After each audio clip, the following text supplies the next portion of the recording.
A Clay County man charged with murder after police say he shot his niece during an argument. Members of the Urban County Council will hold a meeting tonight to discuss changes to some of the city's fire stations. But will the changes make Lexington safer? And a cross on top of the Wilmore water tower causing controversy among some members of the community. Hear why one group is calling for it to be removed, while others want to see it stay.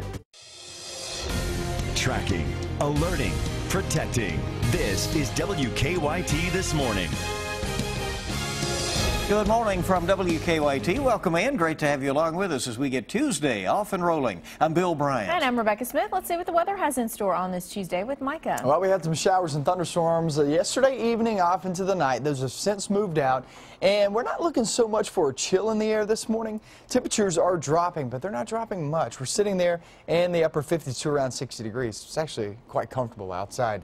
Now, going in toward the afternoon, will be cooler than yesterday, but it's still not too bad. We're at 67 today, and also a breeze outside, so that'll make it feel a little bit cooler as well. Now, as we track off into the next few days, things don't really change all that much, but we're watching a big front towards your weekend. I'll show you what you can expect out of that coming up. Okay, see you then. Thank you. A Clay County man is behind bars this morning after police say he shot and killed his niece. State police have charged 64-year-old Joe Collins with murder following the shooting on Highway 149 near Manchester. Investigators say Collins and the victim, 41-year-old Goldie Bowling, got into an argument. At some point, they say Collins shot Bowling. She later died at a hospital. Police tell us they are still trying to figure out what led to the argument and the shooting. The Pulaski County Sheriff's Office says they're looking for 3 persons of interest this morning after a man was found dead in a Pulaski County rental cabin. Police found the body of 34-year-old Danny Poor yesterday afternoon inside a cabin at Pulaski County Park. Investigators think he was killed within the 24 hours before they found him. At this point, police are not sure what led to the shooting. The park's a very safe place. Tourist traffic there is considerable in the summer, and we just don't have any trouble there. Well, investigators have identified Cara Bell, Jesse Brown, and Rexel Brown as persons of interest. They say they want to talk to those people. Investigators say Poor was currently living in Louisville, but is originally from Monticello. Well, neighbors call it a tragic accident. Investigators say a husband and wife were killed when a tree limb fell on them outside a Bath County home. Yeah, this happened yesterday morning at a home on Pine Grove Road, not far from the Olympia community. Police say the couple was trimming a tree at the time it fell. WKYT's Monique Blair has more on the story. It's especially bizarre because it happened on Pine Grove, of all places. Pine Grove Road is a windy road with more trees than homes, and the people who live on Pine Grove tell me it's usually a very peaceful, quiet road. This is a small town. I didn't really think that anything like that would ever happen around here, but it did. A little after 10 o'clock Monday morning, Kentucky State Police say they were called out to this property for reports of a fatal tree trimming accident. They say 66-year-old Ralph Davis and his wife, 56-year-old Dorothy Davis, were trying to trim a tree on their property. But what began as basic yard work had a tragic ending. Kentucky State Police say the accident happened here on the Davis's property in Olympia Springs. They say Ralph and his wife Dorothy were trying to cut down a tree when the tree limb fell on them and killed them both. Well, they seem like nice people, but I just didn't know them too well.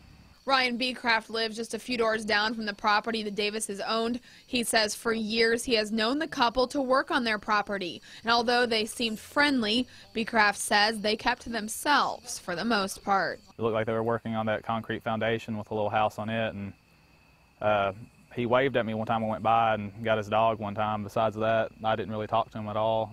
In Bath County, Monique Blair, WKYT. And state police are still investigating, but they do not suspect any foul play was involved. Well, later today, a man charged with Lexington's first murder in 2015 is set to be back in court. Investigators say in February, Matthew Donahue was indicted for murdering his boyfriend, Todd Schumacher. They say Donahue stabbed him at the couple's home on Lamont Drive on January 18th. Donahue is also accused of putting Schumacher's dog in a hot oven a few months before the murder. Coming up on 4:35 on WKYT, and this morning we've learned more about a body found in the freezer in a Pulaski County home last month. During a hearing for Gary Jenks' girlfriend, Teresa Owens, yesterday, police testified that so far they have not found anything suspicious about the way Jenks died. Investigators believe he may have had a stroke, but Owens has been charged with evidence tampering and abuse of a corpse. Police say she put his body in a freezer. Ms. Owens stated that she panicked. She was embarrassed of her house. She panicked and didn't know what to do, so it wasn't a logical thing to do. That's what she done. The judge decided there was enough evidence to send the case against Owens to the local grand jury. Investigators say they are waiting on blood work before deciding if Jenks' death was natural or somehow there's foul play. We've learned about a strange theft out of eastern Kentucky. Police arrested a man they say was driving a stolen Pike County school bus. Police say 19-year-old David Farley now faces charges including driving under the influence, fleeing and evading. Police say the bus was parked outside the driver's home when it was stolen early Sunday morning. They had heard the engine or something start, then they seen that strobe light, which is very obvious. So that's when they knew something was occurring. And he backed it out and took it down Johns Creek 8 miles until they recovered. Police say the bus was not damaged and say it was used yesterday to take students to and from school. Well, it's been at the top of Wilmore's water tower for decades, but now one outside organization is calling for the Jessamine County City to remove a cross. As we first reported over the weekend, the water tower stands on Asbury University's property. WKYT's Sam Smith spoke more with the organization that wants the cross removed, and he also talked with members of the community on what they believe should be done. Here's more now from Jessamine County. The Freedom from Religion Foundation says they received a complaint about the cross on top of the Wilmore water tower. So they sent a letter to the city asking for its removal. It's been an icon in Wilmore for as long as I can remember. I grew up in Jessamine County. Residents like Dusty Menifee don't want to see it touched. If you don't want to look at it, don't look at it. Even though the water tower is on the Asbury campus, it's city owned. That's why the foundation wants it removed. City leaders are strongly against that. It's a city-owned object. It needs to be free from religion. A spokesperson says the university is monitoring the situation closely, is consulting with city leadership, and is supportive of their efforts and response to the situation. The foundation is based in Wisconsin and has more than 23,000 members nationwide. I mean, why would they care? I mean, leave us alone. We like it. Linda Gepper has lived in Wilmore for 24 years. She says online and around town, the opinion is the same among residents. And overwhelmingly, we want to keep it. The mayor says it won't be taken down unless they're forced to take it down. In Wilmore, Sam Smith, WKYT. All right, thank you very much. And the foundation says they are considering legal action against the city if the cross is not removed.